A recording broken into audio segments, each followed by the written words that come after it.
নমস্কার। আরও একবার সবাইকে আন্তরিক অভিনন্দন। আমি জ্যোতিষাচার্য, সংখ্যাতত্ত্ব এবং বাস্তু বিশেষজ্ঞ বরুণ অধিকারী। আজকের এই আলোচনার মধ্যে দিয়ে আমরা জানবো সম্পূর্ণ এপ্রিল 2025 তুলা রাশির মানুষদের জন্য কেমন থাকতে চলেছে সেই সম্বন্ধে। সম্পূর্ণ এপ্রিল মাসে নবগ্রহ কোথায় ট্রানজিট করবেন, কোথায় কোথায় দৃষ্টি ফেলবেন, কোন কোন গ্রহ রাশি পরিবর্তন করবেন, আর তার উপর নির্ভর করে আপনাদের স্বাস্থ্য, আপনাদের পরিবার, ভাগ্য, কর্ম, সন্তান, আপনাদের দাম্পত্য জীবন প্রতিটা বিষয়কেই ডিটেলস আলোচনা করব according to house, according to planet. তো সম্পূর্ণ ভিডিওটি অবশ্যই দেখবেন। আলোচনা যদি ভালো লাগে লাইক, কমেন্ট এবং শেয়ার করতে পারেন। আমার সাথে যারা পার্সোনালি যোগাযোগ করতে চাইছেন, জন্মছক যারা বিচার করতে চাইছেন, ভিডিও ডেসক্রিপশনে এবং ইন্ট্রোতেও নাম্বার দেওয়া থাকবে, আপনারা ফোন করে কিংবা হোয়াটসঅ্যাপের মাধ্যমে বুকিং করতে পারেন। আর আপনি যদি একজন নতুন দর্শক হয়ে থাকেন, এটাই সব থেকে ভালো সময় চ্যানেলটিকে সাবস্ক্রাইব করে নেওয়ার জন্য। তো চলুন প্রথমেই দেখে নেওয়া যাক এপ্রিল মাসের একদম শুরুতেই আপনাদের রাশি থেকে নবগ্রহ কোথায় ট্রানজিট করছেন। আপনাদের অষ্টম ভাবে অবস্থান করছেন দেবগুরু বৃহস্পতি, নবম ভাবে রয়েছেন মঙ্গল গ্রহ, আপনাদের দ্বাদশ ভাবে অবস্থান করছেন কেতু গ্রহ, বাদ বাকি প্ল্যানেটগুলো আপনাদের ষষ্ঠ ভাবে অবস্থান করছেন। তো চলুন আলোচনা শুরু করা যাক। প্রথমেই স্বাস্থ্য দিয়ে শুরু করব। আপনাদের রাশি লর্ডকে, আপনাদের রাশি লর্ড ভেনাস অর্থাৎ শুক্র গ্রহ কোথায় ট্রানজিট করছেন? আপনাদের ষষ্ঠ ভাবে ত্রিকভাবে অবস্থান করছেন।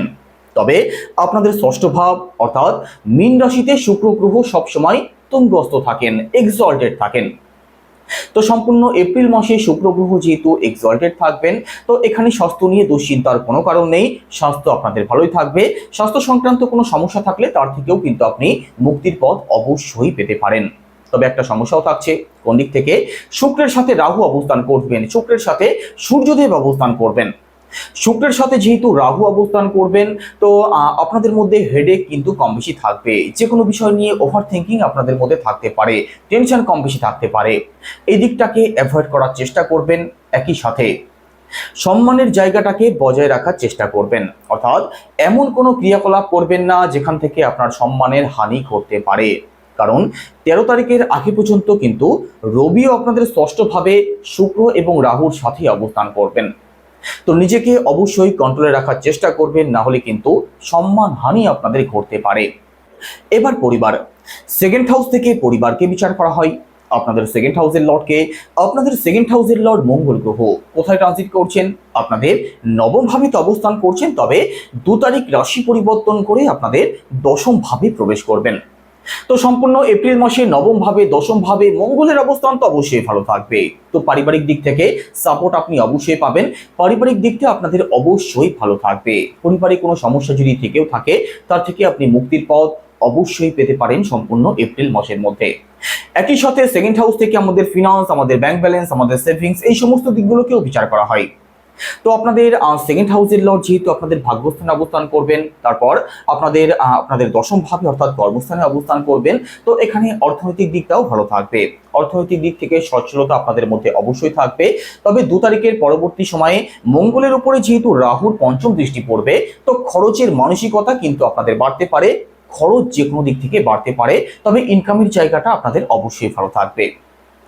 একই সাথে আপনাদের থার্ড হাউসের লর্ড দেবগুরু বৃহস্পতি আপনাদের অষ্টম ভাবে অবস্থান করছেন, শত্রুর ঘরে অবস্থান করছেন।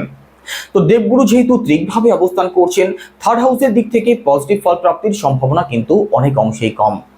তো যারা অনলাইন কোনো কাজের সাথে যুক্ত আছেন, ডিজিটাল কোনো কাজের সাথে যারা যুক্ত আছেন, অথবা সোশ্যাল মিডিয়ার সাথে যারা যুক্ত আছেন, আপনাদের জন্য কিন্তু সম্পূর্ণ এপ্রিল মাসটা একটু চ্যালেঞ্জিং অবশ্যই থাকবে।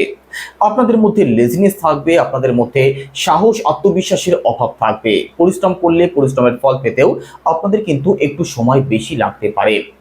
অকারণ পরিশ্রম আপনাদের হতে পারে, শর্ট ট্রাভেল আপনাদের বাড়তে পারে। কাছের আত্মীয় স্বজন, পাড়া প্রতিবেশী, এদের সাথে কিন্তু বনিবনার জায়গাটা খুব ভালো না থাকতে পারে। ছোট ভাই বোনের সাথেও যে কোনো বিষয় নিয়ে কিন্তু তর্ক, গন্ডগোল, অশান্তির সূত্রপাত হতে পারে। তো এই দিক থেকে একটু সিরিয়াস থাকার চেষ্টা অবশ্যই করবেন। এবার প্রপার্টি, ফোর্থ হাউস থেকে প্রপার্টিকে বিচার করা হয়। আপনাদের ফোর্থ হাউসের লর্ডকে, আপনাদের ফোর্থ হাউসের লর্ড শনিদেব কোথায় অবস্থান করছেন? আপনাদের ষষ্ঠ ভাবে অবস্থান করছেন। দেখুন, ষষ্ঠ ভাবে শনিদেবের অবস্থান যে খারাপ থাকবে সেটা কিন্তু নয়, কারণ দেবগুরু বৃহস্পতির ঘরে শনিদেব পজিটিভ ফলদায়কই হয়ে থাকেন। সমস্যাটা অন্য জায়গা থেকে আসবে। কোন দিক থেকে? শনির সাথে রাহু অবস্থান করছেন, সূর্যদেবও অবস্থান করছেন। তো প্রপার্টি সংক্রান্ত দিক থেকে কিন্তু প্রবলেম একটু থাকবে। প্রপার্টি সংক্রান্ত বড় কোনো ডিসিশন সম্পূর্ণ এপ্রিল মাসের মধ্যে না নেওয়াটাই কিন্তু আপনাদের জন্য বেটার হবে। আর একান্ত কোনো সিদ্ধান্ত যদি নেওয়ার থাকে অবশ্যই ভালো করে ভাবনা চিন্তা করে তবেই সিদ্ধান্ত নেবেন, না হলে পরবর্তীতে কিন্তু প্রবলেমে জড়াতে হতে পারে। একই সাথে দেখুন এখানে প্রপার্টি জায়গাটা যেহেতু ভালো থাকছে না, প্রপার্টি সংক্রান্ত কোনো বড় ডিল ফাইনাল অথবা কোনো এগ্রিমেন্ট যদি ফাইনাল করতে হয় সেটা অবশ্যই লিখিত আকারে করার চেষ্টা করবেন, আর চোখ কান খুলে তবে সিদ্ধান্ত নেবেন, না হলে কিন্তু প্রবলেম তৈরি হতে পারে। একই সাথে ফোর্থ হাউস থেকে আমাদের মাকে বিচার করা হয়, তো আপনার মায়ের মধ্যে একটু নেগেটিভ চিন্তা ভাবনা কিন্তু আপনি অবশ্যই লক্ষ্য করতে পারবেন। যে কোনো বিষয় নিয়ে ওভার থিঙ্কিং আপনার মায়ের মধ্যে থাকতে পারে। আপনার প্রতি আপনার মা অসন্তুষ্ট হতে পারেন সেই সম্ভাবনাও থাকবে, কারণ শুক্র, রাহু, রবি, শনিদেবের সাথে অবস্থান করছেন, যিনি আপনাদের ফোর্থ হাউসের লর্ড। তো মায়ের দিক থেকে একটু সিরিয়াস থাকার চেষ্টা অবশ্যই করবেন, মায়ের মুড বুঝে একটু চলার চেষ্টা করবেন। এবার এডুকেশন দেখুন, পড়াশোনা আপনাদের মোটের উপরে ভালোই চলবে, অ্যাডভান্স লেভেলের চিন্তা ভাবনাও থাকবে, তবে অনলাইন, সোশ্যাল মিডিয়া এই সমস্ত কিছুর প্রতি কিন্তু কখনো কখনো বিদ্যার্থীদের আকর্ষণ বাড়বে, আর যার জন্য পড়াশোনার দিক থেকে কিছু সময়ের জন্য প্রবলেম তৈরি হতেও পারে। তো পড়াশোনার প্রতি একটু সিরিয়াস থাকলে পড়াশোনা আপনাদের ভালো চলবে, পড়াশোনা নিয়ে মেজর কোনো ইস্যু থাকছে না। কোনো অ্যাডমিশন যদি নেওয়ার থাকে অথবা কিছু পরিবর্তন যদি করতে চান আপনি অবশ্যই করতে পারেন, শুধু একটু ভাবনা চিন্তা করে তবে সিদ্ধান্ত নেবেন। এবার রিলেশন, পঞ্চম ভাব থেকে রিলেশনকে বিচার করা হয় আপনাদের পঞ্চম ভাবের লর্ডকে। আপনাদের পঞ্চম ভাবের লর্ড শনিদেব, আর শনিদেব আপনাদের ষষ্ঠ ভাবে রাহুর সাথে অবস্থান করছেন। দেখুন, রাহুর সাথে যেহেতু শনিদেব অবস্থান করছেন, যিনি আপনাদের পঞ্চম ভাবের লর্ড, একই সাথে রবি অবস্থান করছেন। মিড এপ্রিলের আগে পর্যন্ত আপনার যিনি পার্টনার আছেন, মেল হোক ফিমেল হোক যিনি হোক না কেন, তিনি কিন্তু আপনাকে কন্ট্রোল করতে চাইবেন। একই সাথে রাহুর সাথে যেহেতু অবস্থান করবেন, তার মধ্যে সন্দেহবাদিকতা থাকবে, তার মধ্যে খিটখিটে স্বভাব থাকবে। তো সম্পূর্ণ এপ্রিল মাসেই বিশেষ করে 13-14 তারিখের আগে পর্যন্ত আপনার সম্পর্কের প্রতি আপনাকে বিশেষভাবে সিরিয়াস থাকতেই হবে, না হলে কিন্তু প্রবলেম তৈরি হয়ে যাওয়ার সম্ভাবনা রয়েছে। তবে সম্পূর্ণ এপ্রিল মাসে রিলেশনে যারা আছেন আপনাদেরকে চোখ কান অবশ্যই খোলা রাখতেই হবে, না হলে কিন্তু প্রবলেম তৈরি হতে পারে, কারণ 5টি প্ল্যানেট একত্রে আপনাদের ষষ্ঠ ভাবে অবস্থান করছেন। তো যে কোনো দিক থেকে কনফিউশন আপনাদের মধ্যে অবশ্যই তৈরি হবে। একই সাথে পঞ্চম ভাব থেকে আমাদের সন্তানকে বিচার করা হয়। সন্তান পক্ষ আপনাদের ভালো থাকবে, সন্তানকে নিয়ে বিশেষ কোনো দুশ্চিন্তার কারণ না থাকলেও আপনাদের মধ্যে আপনার সন্তানকে নিয়ে কিন্তু অকারণেই দুশ্চিন্তা থাকবে। সেটা যত কম করবেন ততই আপনাদের জন্য মঙ্গলজনক হবে। তবে দেখুন, এখানে ফ্যামিলি প্ল্যানিং যারা করবেন ভাবছেন আপনাদের জন্য মোটের উপরে ভালো সময় থাকবে। সম্পূর্ণ এপ্রিল মাসের মধ্যে সন্তানের দিক থেকে কোনো খুশির খবর, কোনো আনন্দের খবর আপনি পেতেই পারেন। এবার দাম্পত্য জীবন, সপ্তম ভাব থেকে দাম্পত্য জীবনকে বিচার করা হয়। আপনাদের সপ্তম ভাবের লর্ডকে, আপনাদের সপ্তম ভাবের লর্ড মঙ্গল গ্রহ কোথায় ট্রানজিট করছেন? প্রথমে আপনাদের ভাগ্যস্থানে অবস্থান করছেন, 2-3 তারিখের পরবর্তী সময় রাশি পরিবর্তন করে আপনাদের দশম ভাবে প্রবেশ করবেন। দেখুন, দশম ভাবে মঙ্গল প্রবেশ করলে রাহুর পঞ্চম দৃষ্টি কিন্তু এখানে মঙ্গলের উপরে পড়বে। তো দাম্পত্য জীবনের দিক থেকেও একটু সিরিয়াস আপনাদের থাকতে হবে 2-3 তারিখের পরবর্তী সময়টা থেকে, কারণ এখানে রাহু যেহেতু মঙ্গলের সাথে কানেক্টেড হয়ে যাবে, তো দাম্পত্য জীবনে যে কোনো বিষয় নিয়ে কিন্তু আনস্যাটিসফ্যাকশন বাড়তে পারে, দাম্পত্য জীবনে উগ্রতা বাড়তে পারে, আপনাদের দুজনের মধ্যেই রাগ জেদ কিন্তু একটু বাড়তে পারে। শুধু এই দিকটাকে কন্ট্রোল রাখার চেষ্টা করবেন, বাদবাকি দাম্পত্য জীবন আপনাদের ভালো থাকবে। দাম্পত্য সংক্রান্ত ছোটখাটো কিছু প্রবলেম যদি তৈরি হয়েও থাকে সেটা আবার ঠিকও হয়ে যাবে, কারণ দাম্পত্য জীবনের দিক থেকে সাপোর্ট আপনি পাবেন। যে সমস্যাটা আসার সম্ভাবনা রয়েছে সেটা শুধুমাত্র রাহুর দৃষ্টির দিক থেকে। এবার ভাগ্য, নবম ভাব থেকে ভাগ্যকে বিচার করা হয়। আপনাদের নবম ভাবের লর্ড বুধ গ্রহ, আর বুধ গ্রহ আপনাদের ষষ্ঠ ভাবে আর রাহুর সাথে অবস্থান করছেন, শনিদেবের সাথে অবস্থান করছেন। তো দেখুন, ভাগ্যের ফল পেতে সময় কিন্তু আপনাদের বেশি লাগবে, ভাগ্যের দিক থেকে বাধা বিপত্তি কম বেশি আসতে পারে। সম্পূর্ণ এপ্রিল মাসের মধ্যে কোনো কাজের শুভারম্ভ যদি করতে চান অথবা বড় কোনো সিদ্ধান্ত যদি নেওয়ার থাকে আপনাদের কিন্তু মাথা ঠান্ডা রেখে তবে সিদ্ধান্ত নিতে হবে, কারণ ষষ্ঠভাবে বুধের অবস্থান ভালো থাকবে না। তবে 7-8 তারিখের পরবর্তী সময় বুধের অবস্থান যদিও ভালো হবে, বুধ মার্গী হয়ে যাবেন। তবুও বলবো সম্পূর্ণ এপ্রিল মাসে যে কোনো সিদ্ধান্ত ভাবনা চিন্তা করে তবেই নেওয়ার চেষ্টা করবেন। একই সাথে দেখুন, নবম ভাব থেকে আমাদের পিতৃপক্ষকে বিচার করা হয়। বুধ আপনাদের ষষ্ঠ ভাবে অবস্থান করছেন, তো বাবাকে নিয়ে কিন্তু সমস্যায় আপনাদের পড়তে হতে পারে, বাবার সাথে যে কোনো বিষয় নিয়ে আর্গুমেন্ট আপনাদের হতে পারে।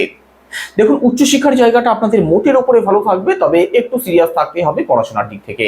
লং ট্রাভেল, স্পিরিচুয়াল ট্রাভেল আপনাদের হতে পারে, সেই সম্ভাবনা রয়েছে এপ্রিল মাসে। এবার কেরিয়ার, দশম ভাব থেকে কেরিয়ারকে বিচার করা হয়। আপনাদের দশম ভাবের লর্ডকে, আপনাদের দশম ভাবের লর্ড চন্দ্র। আর চন্দ্রের ঘরে এখানে রাহুর পঞ্চম দৃষ্টি পড়বে। কাজ আপনাদের মুঠের উপরে যে ভালো চলবে সে বিষয়ে কোনো সন্দেহ থাকছে না। কাজের দিক থেকে পজিটিভ রেজাল্ট প্রাপ্তি হবে। তবে আপনার কাজের জায়গাতে এমন কিছু মানুষ এপ্রিল মাসে আপনি খুঁজে পাবেন যারা কিন্তু আপনার পেছনে লাগার চেষ্টা করবে, যারা আপনার কাজে খুদ ধরার চেষ্টা করবে। সে আপনার মালিক হতে পারে, আপনার বস হতে পারে, অথবা আপনার কলিগরা হতে পারে। তো ব্লাইন্ড ট্রাস্ট করা থেকে বিরত থাকতেই হবে। কারণটা কি? কারণ রাহুর দৃষ্টি পড়ছে আপনাদের দশম ভাবে।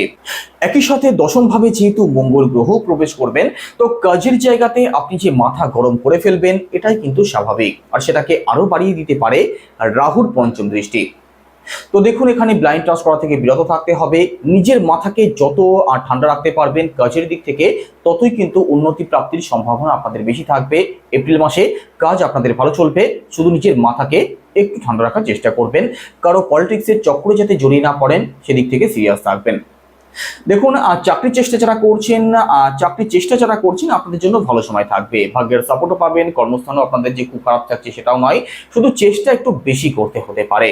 চেষ্টা করলে সফলতা অবশ্যই প্রাপ্তি হতে পারে, তার পূর্ণ সম্ভাবনা রয়েছে। তো চাকরির চেষ্টা যারা করছেন আপনাদের জন্য এপ্রিল মাস মোটের উপরে ভালোই থাকবে।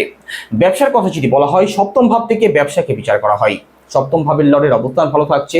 একই সাথে দেখুন, বুধ আপনাদের ষষ্ঠ ভাবে অবস্থান করছেন। বুধের অবস্থান খুব বেশি ভালো থাকবে না। তো ব্যবসাতে কখনো কখনো কিন্তু একটু আপ অ্যান্ড ডাউন অবশ্যই থাকবে। ব্যবসা নিয়ে কখনো কখনো আপনাদের মধ্যে মানসিক টেনশন কম বেশি বাড়বে।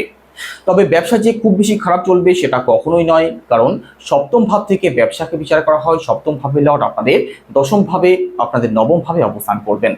তো ব্যবসা মোটের উপরে আপনাদের যে অবশ্যই ভালো চলবে সে বিষয়ে কোনো সন্দেহ নেই। তবে পার্টনারশিপ যারা করেন আপনাদেরকে একটু চোখ কান খোলা রাখতেই হবে, কারণ সপ্তম ভাবের লর্ড মঙ্গলের উপরে কিন্তু রাহুর দৃষ্টি পড়ছে। আপনি যদি ব্লাইন্ড ট্রাস্ট করেন সেক্ষেত্রে কিন্তু ছলনা বিশ্বাসঘাতকতা আপনাদের সাথে অবশ্যই হবে, আপনি ঠকে যেতে পারেন। তো সম্পূর্ণ এপ্রিল মাসে কি উপায় অবলম্বন করবেন? দেবগুরু বৃহস্পতির বীজ মন্ত্র জপ করুন। সেটা কি? ওম গ্রাম গ্রীম গ্রমশা গুরুবে নমঃ, রোজ 108 বার। একই সাথে বুধের বীজ মন্ত্র জপ করতে হবে, কারণ ভাগ্যস্থান কিন্তু আপনাদের ততটাও ভালো থাকছে না। সেটা কি? ওম ব্রাম ব্রিম ব্রমশা বুধায় নমঃ, এটাও রোজ 108 বার। একই সাথে উদীয়মান সূর্যকে অবশ্যই জল অর্পণ করুন, পজিটিভ রেজাল্ট অবশ্যই পাবেন। তো কেমন লাগলো আলোচনা কেমন লাগলো অবশ্যই কমেন্টে জানাবেন। সবাই ভালো থাকবেন। নমস্কার।